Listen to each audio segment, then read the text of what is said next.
Hello and welcome back, my bookworms. As always, I'm Frankie and we'll be reading works from the public domain with unedited train of thought commentary. I forgot to introduce where I'm welcoming you to. This is Tangents on Cracked Spines, or as I refer to it everywhere else, Talks. As always, listener discretion is advised because no matter how happy the title sounds, it's probably terrible in one way or another. You know, if you're listening to a podcast with cracked spines in the title, whether it's in reference to book spines or not, you're probably interested in the macabre. This week is part 7 of a Nonsense Anthology. For those of you watching on YouTube, I apologize you don't get to see me emoting today, but I feel like death warmed over, but wanted to make sure the podcast came out. Also, if the audio is different than you've gotten used to, that is also why. And so we begin. Again. Let's see. This poem is called Parson Gray. A quiet home had Parson Gray, secluded in a vale. His daughters all were feminine, and all his sons were male. Well, that sounds like the beginning of... How faithfully did Parson Gray the bread of life dispense, well posted in theology, the post and rail his fence. 'Gainst all vices of the age he manfully did battle. His chickens were a biped breed and quadrupled his cattle.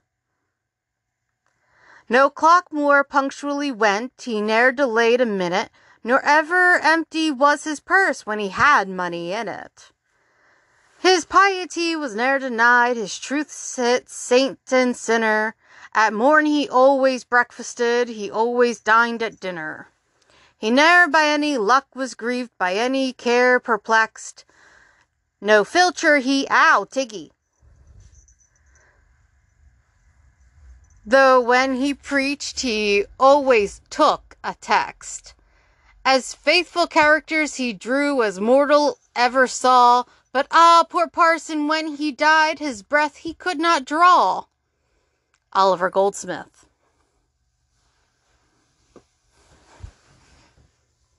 An elegy on the death of a mad dog. Mad dog is in a person or a dog? Let's find out. Good people all of every sort, give ear unto my song, and if you find it wondrous short, it cannot hold you long.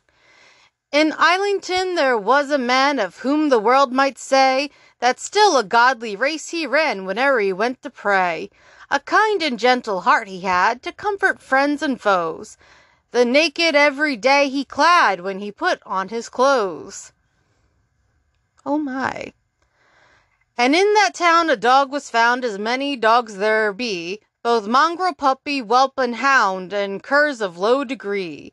The dog and man at first were friends, but when a pique began, the dog to gain some private ends went mad and bit the man.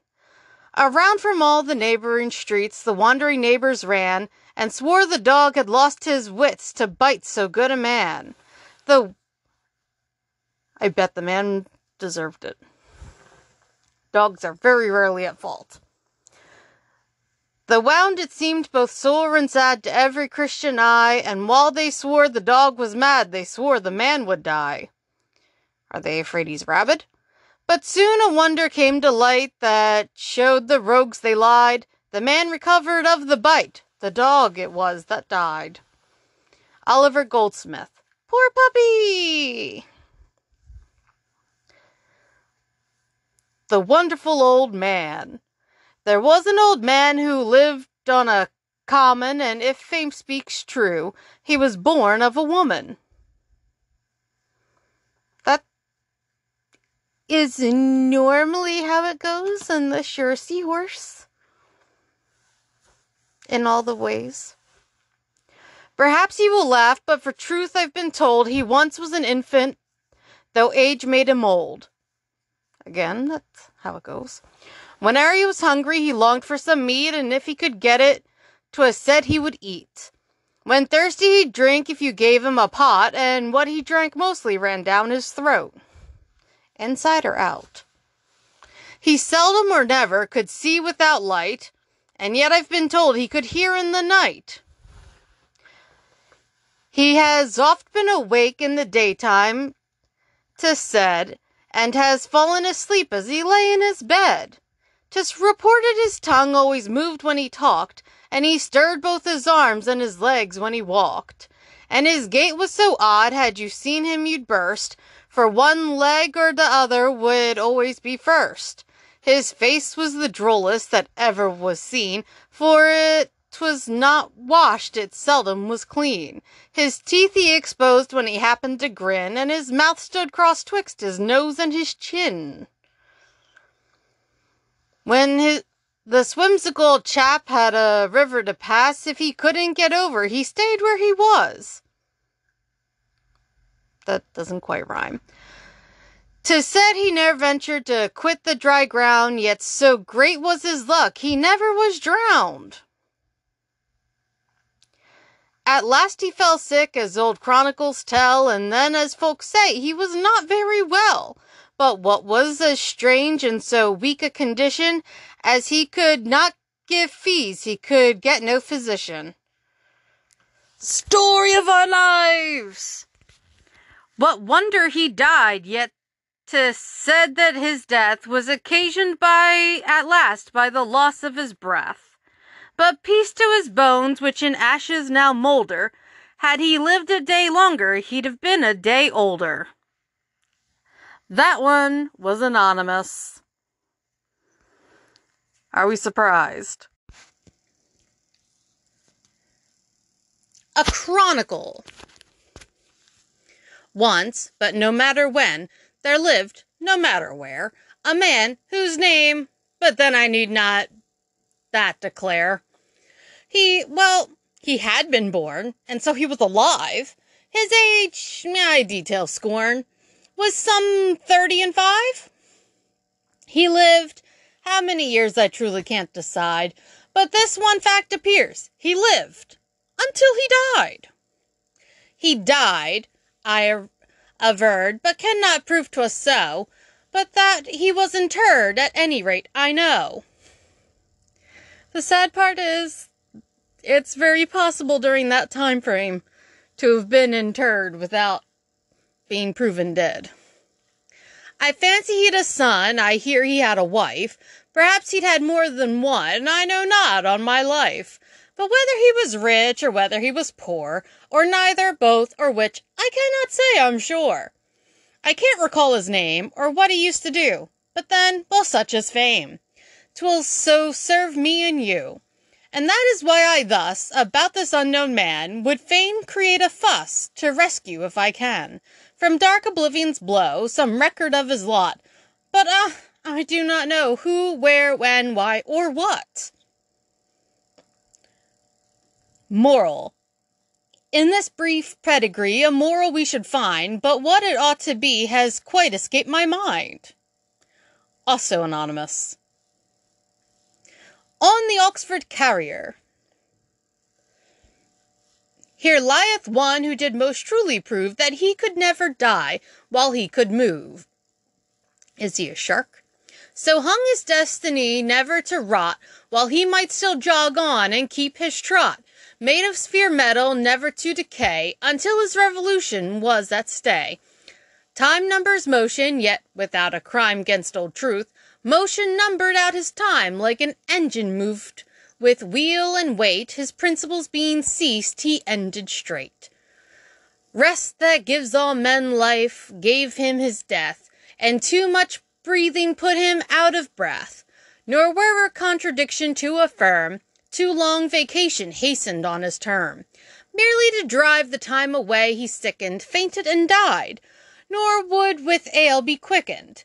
Nay, quoth he, on his swooning bed outstretched, if I mayn't carry, sure I'll ne'er be fetched. But vowed though the cross doctors all stood hearers, for one carrier put down to make 6 bearers. Ease was his chief disease, and to judge right, he died for heaviness that his cart went light. His leisure told him that his time was come, and lack of load made his life burdensome. That even to his last breath, there be that say't, as he were pressed to death. Oh my. He cried, more weight. That's a terrible way to go. Was he a criminal? Not that a witch? Time frame, maybe. But had his doings lasted as they were, he had been an immortal carrier. Obedient to the moon, he spent his date in course reciprocal, and had his luck linked to the mutual flowing of the seas. Yet, strange to think, his wane was his increase. His letters are delivered all and gone, only remains the superscription. John Milton. Nephelida. From the depth of the dreamy decline of the dawn, through a notable nimbus of nebulous noonshine. It's going to be one of those. Pallid and pink as the palm of the flag flower, that flickers with fear of the flies as they float, are they looks of our lovers that lustrously lean from a marvel of mystic, miraculous moonshine. I would have gone moonbeam, but okay. These that we feel in the blood of our blushes, that thicken and threaten with sobs from the throat. Thicken and thrill as the theater thronged at a peal of an actor's appalled agitation. Fainter with fear of the fires of the future, then pale with the promise of pride in the past. Flushed with the famishing fullness of fever that reddens with radiance of wraith recreation. Gaunt as the ghastliest of glimpses that gleam through the gloom of the gloaming when ghosts go aghast.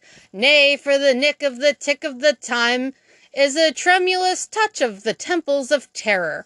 Strained as the sinews, yet strenuous with strife, of the dead who is dumb as the dust heaps of death. Surely no soul is it sweet as the spasm of erotic, emotional, exquisite error. Bathed in the balms of beautified bliss, beatific itself by beatitude's breath. Surely no spirit or sense of a soul that was soft to the spirit and soul of our senses sweetens the stress of suspiring suspicion that sobs in the semblance and sound of a sigh. Only this oracle opens Olympian in mystical moods and triangular tenses. Life is the lust of a lamp for the light that is dark till the dawn of the day when we die. Mild is the milk and monotonous music of memory, melodiously mute as it may be, while the hope in the heart of a hero is bruised by the breach of men's rapiers resigned to the rod.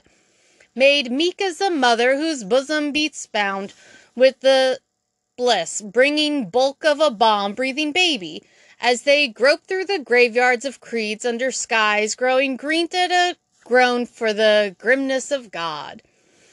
Blank is the book of his bounty beholden, of old in its binding is blacker than bluer. Out of blue into black is the scheme of the skies, and their dews are the wine of the bloodshed of things. Till the darkling desire of delight shall be free as a fawn that is freed from the fangs that pursue her, till the heartbeats of hell shall be hushed by a hymn from the hunt that has harried the kernel of kings. A.C. Swinburne from the Heptalogia.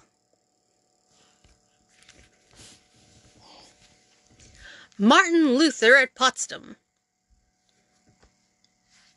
What lighting shall light it, what thunder shall tell it, in the height of the height, in the depth of the deep? Shall the sea storm declare it, or paint it, or smell it? Shall the price of a slave be its treasure to keep? When the night has grown near with the gems on her bosom, when the white of mine eyes is the whiteness of snow, when the cabman in liquor drives a blue roan, a kicker into the land of the dear long ago. Ah, again you will come to me, fall on me. You are so heavy, and I am so flat. And I shall not be at home when you call on me, but stray down the wind like a gentleman's hat.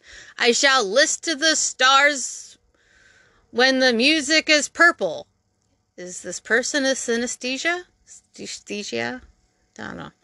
Be drawn through a pipe and exhaled into rings, turned into sparks, and then straightway get stuck in the gate that stands between speech and unspeakable things. As I mentioned before, by what light is it lighted? Oh, is it fourpence or piebald or grey? Is it a mare that a mother has knighted, or is it a horse of the sun and the day? Is it a pony? If so, who will change it? Oh, golfer, be quiet and mark where it scuds, and think of its paces of owners and races. Relinquish the links for the study of studs. Not understood? Take me hence, take me yonder, take me away to the land of my rest. Also, if you hear a weird whirring sound in the background, it's my fan. There where the Ganges and other G's wander, and uncles and antelopes act for the best, and all things are mixed and run into each other in a violet twilight of virtues and sins, with the church spires below you and no one to show you where the curate leaves off and the purent begins. In the black night through the rank grass the snakes peer, the cobs and the cobras are partial to grass, and a boy wanders out with a knowledge of Shakespeare that's not often found in a boy of his class. And a girl wanders out without any knowledge, of course. And a bird wanders out, and a cow wanders out.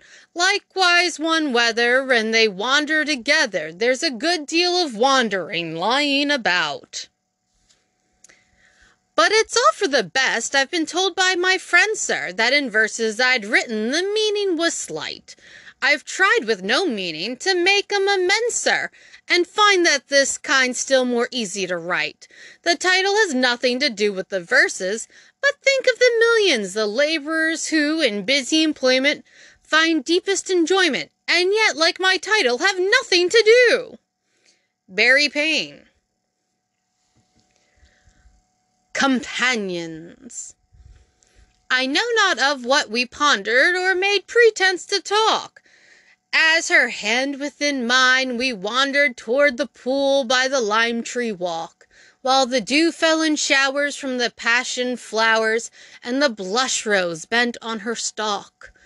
I cannot recall her figure. Was it regal as Juno's own, or only a trifle bigger than the elves who surround the throne of the fairy queen and are seen, I ween, by mortals in dreams alone?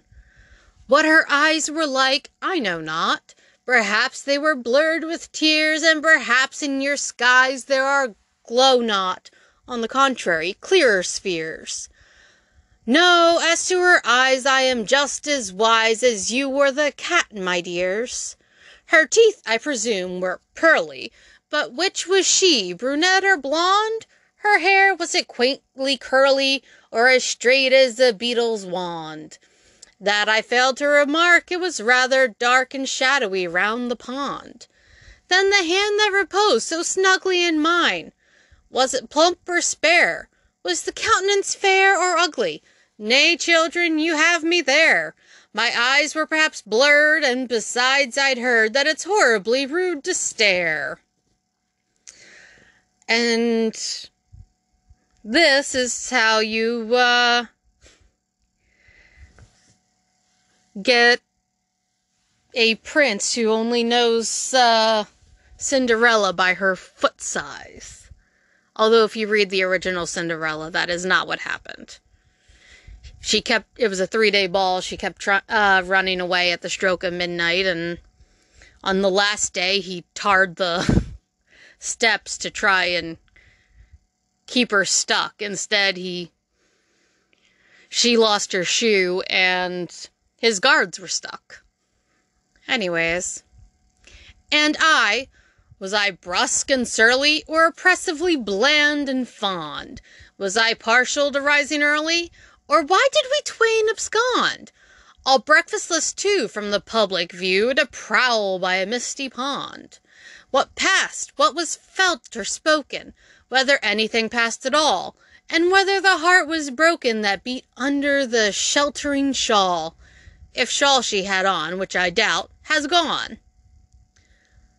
Yes, gone from me past recall. Was I haply the lady's suitor, or her uncle? That's a big distinction to know. I can't make out. Ask your governess, dears, or tutor. For myself, I'm in hopeless doubt as to why we were there, and who on earth we were, and what this is all about. C.S. Calverley. Well, at least we're finally into a section that seems to be pure nonsense. As opposed to just things the people didn't understand or were kind of too terrible to be published in any other anthology. The Cock and the Bull. You see this pebble stone? It's a thing I bought of a bit of a chit of a boy I the mid of the day. I like to dock the smaller parts of speech as we curtail the already curtailed cur. You catch the paranamasia play po words? Did rather I the pre-Lancerian days. Well, to my muttons. I purchased the concern and clapped it in my poke, having given for same by way o' chop, swap, barter, or exchange. Chop was my snickering Dandaprat's own term. 1 shilling and 4pence currently coin of the realm. ONE and FOUR, 4pence. 1 and 4pence, you are with me, sir. What hour it skills not, 10 or 11 o'clock. One day, and what a roaring day it was, go shop or sightsee, bar a spit of rain. In February 1869, Alexandrina, Victoria, Fide. How runs the jargon? Being on the throne? Such, sir, are all the facts, succinctly put, the basis or substratum, what you will, of the impending 80,000 lines. Not much in 'em either, quoth perhaps simple Hodge, but there's a superstructure. Wait a bit. Mark first the rationale of one thing. Here logic, rival, and levigate the deed. That shilling. And for matter of that, the pence. I had a course upon me, when me say, Meckham's the Latin, make a note of that. When I popped pen and stand, scratched ear, wiped snout, let everybody wipe his own himself. Sniffed titch, at snuff-box, tumbled up, he-heed, haw-hauled. Not he-hauled, that's another guess thing. Then fumbled at and stumbled out of door. I shoved the timber up with my omoplate, and in vestibulo, in the lobby to wit, Lacobi faciolates rendering, sir, donned galligaskins, anti-groppolos, and so forth, and, complete with hat and gloves, 1 and 1 a dangle in my hand. Oh, ombrifuge, Lord love ye, Cassarain, I flopped forth, budkins. On my own 10 toes, I do assure you there be 10 of them, and went clumping up hill and down dale to find myself on the sudden in front of the boy. Put case I hadn't him on me, could I have bought this sort of kind of what you might call it, toy? This pebble thing of the boy thing, QED. That's proven without aid for mumping pope, sleek portrait, or bloated cardinal. Isn't it, old Fatchups? You're in Euclid now. So having the shilling, having in fact a lot, and pence and a halfpence, ever so many of 'em, I purchased, as I think I said before, the pebble, lapis, lapidus, dim, dem, d, what pronouns crease short I? The genitive factips, Oh, the boy, a bare-legged, beggarly son of a gun, for 1 and 4 pence. Here we are again. Now Law steps in, bewiggled, voluminous-jawed, investigates and reinvestigates. Was the transaction illegal? Law shakes head. Perhaps, sir, all the bearings of the case. At first the coin was mine, the chattel his. But now, by virtue of the said exchange and barter, vice versa, all the coin, regius operatum, vests in the boy, and his assigns till ding-a-doom in secula orum. It does have several O's. I think I hear the abate mouth out that. To have and hold the same to him and them. Confer some idiot on conveyancing.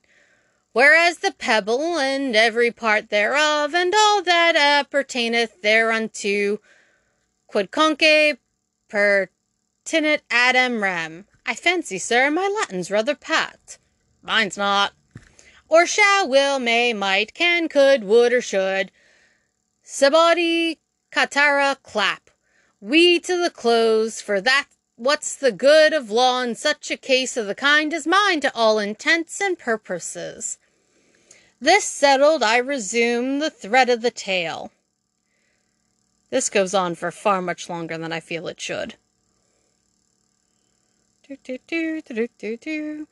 Now for a touch of the vendor's quality. He says a gentleman bought a pebble of him. This pebble, I sooth, sir, which I hold in my hand, and paid for it like a gentleman on the nail. Did I exchange him a halfpenny? Devil a bit. Fiddlepin's end, get out, you blazing ass. Gabbelow the goose, don't bugaloo baby me. Go double or quits? Yeah, tit up, what's the odds? There's the transaction viewed in the vendor's light. Next ask the dump-old hag stood snuffling by with her 3 frowsy, blousy brats of babes. The scum of the kennel, cream of the filth heap, fa. Ay, Greek o-to-to-to-to-toy. Stead, which we blurt out, hoity-toity now. And the baker and candlestick maker and Jack and Gill,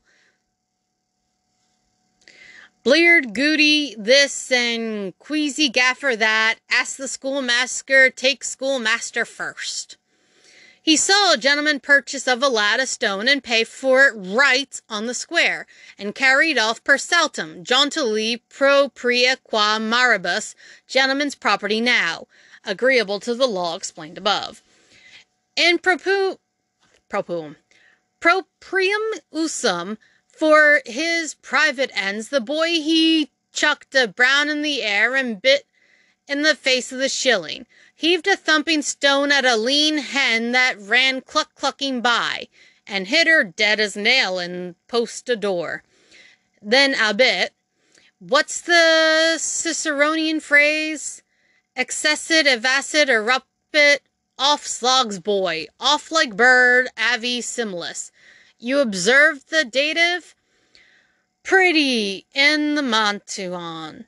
Anglus off in 3 flea skips. Hactinus, so far so good, tam bene satis male. Where was I with my trope about 1 and a quag? I did once hitch a syntax into verse verbum personale. A verb personal. Concorda I. Agrees old fat chips.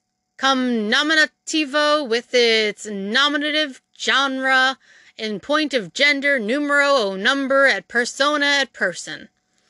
I'm pretty sure that this particularly long-winded poem is meant to help people learn Latin, and if any of my listeners actually speak it, I apologize, because I know I'm not saying it right. Et persona. Ud instant, sol ruit. Down flops Sonnet and Montes Umbrantor, out flounce mountains. Pah! Excuse me, sir, I think I'm going mad. I think you're going mad, too. You see the trick on't, though, and can yourself continue the discourse ad libitum.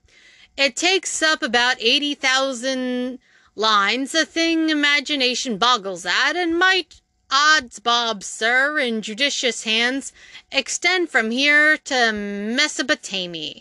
C.S. Calvary.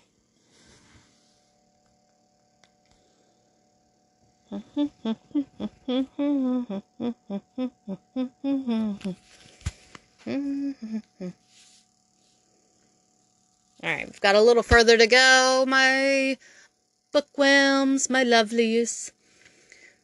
Lovers and a reflection. In moss-pranked dells which the sunbeams flatter, and heaven it knoweth that what that may mean, meaning, however, it is no great matter, where woods are a-tremble with woods atween. Through God's own heather we won together, I and my Willie, oh love, my love, I need hardly remark it was glorious weather, and flitter bats wavered alow above. Boats were curtsying, rising, bowing, boats in that climate are so polite, and sands were a ribbon of green and dowing, and oh, the sun dazzle on bark and bite. Though the rare red heather we danced together, oh love, my Willie, and smelt for flowers, I must mention again it was glorious weather. Rhymes are so scarce in this world of ours. Not while reading this book they aren't. By rises that flushed with their purple favors, through becks that brattled o'er grasses sheen, we walked or waded, we two young shavers, thanking our stars we were both so green. We journeyed in parallels, I and Willie, in fortunate parallels. Butterflies hid in weltering shadows of daffodilly or marjoram. They're different. Pretty sure they look different. Kept making peacock eyes.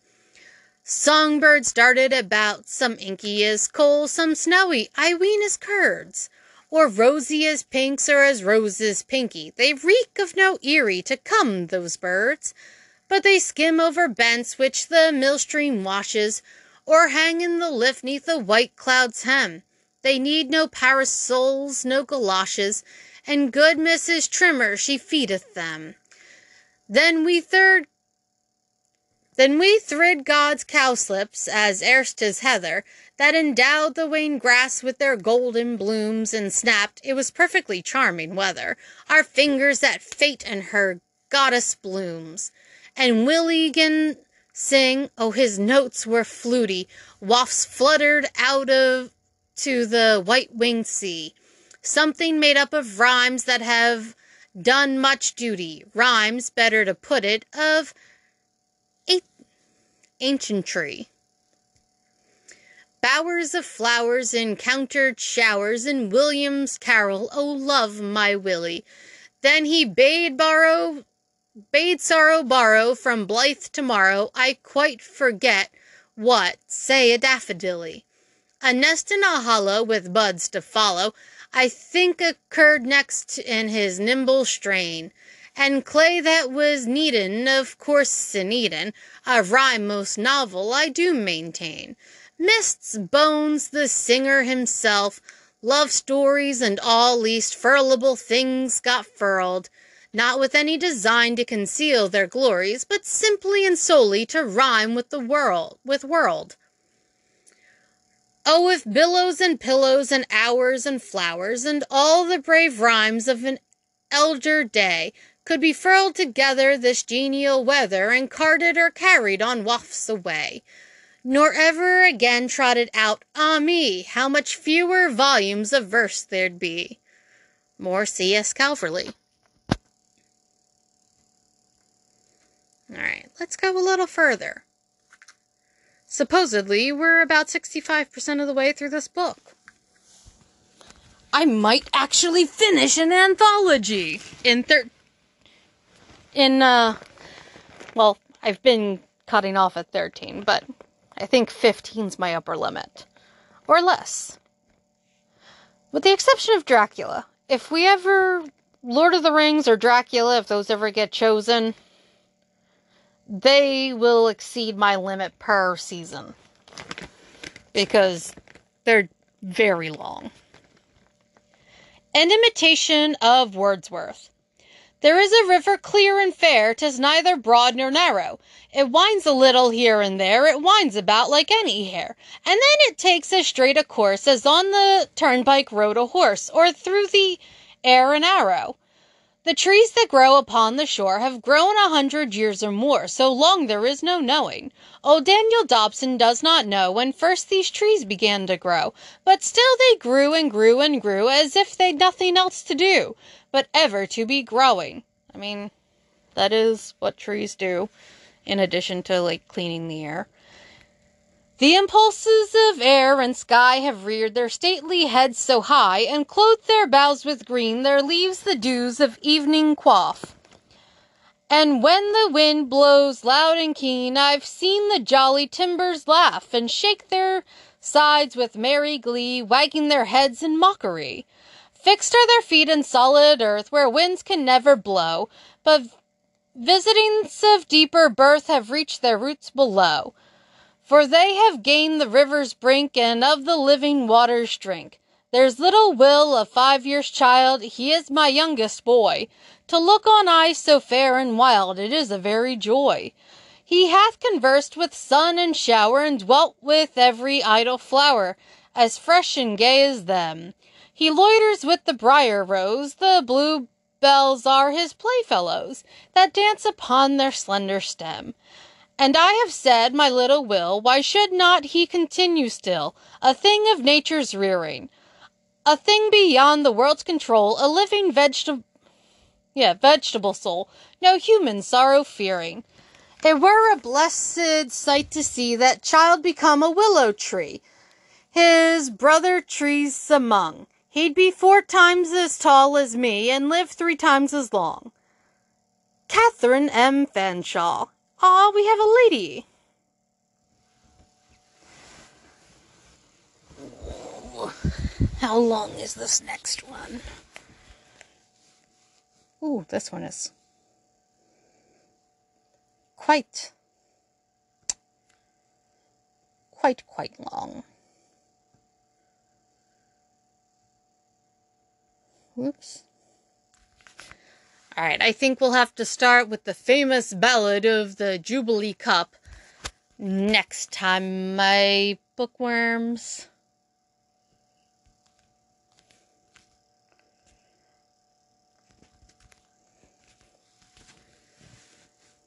So, I appreciate you listening to me for the past 40 minutes.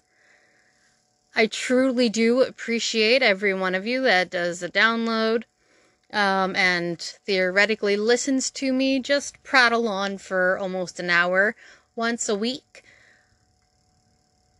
And as with all podcasts, I would truly appreciate if you liked, subscribed, rated, reviewed. Thus far, I don't have any reviews to read, which is a shame. Wherever you are obtaining my voice to your ears. And if you would like to help me purchase more books to read, you can do that in the Cash App, listed in the description. I truly appreciate you, but again, please share with your friends and interact. It helps other crazy people find me. Good night, bookworms!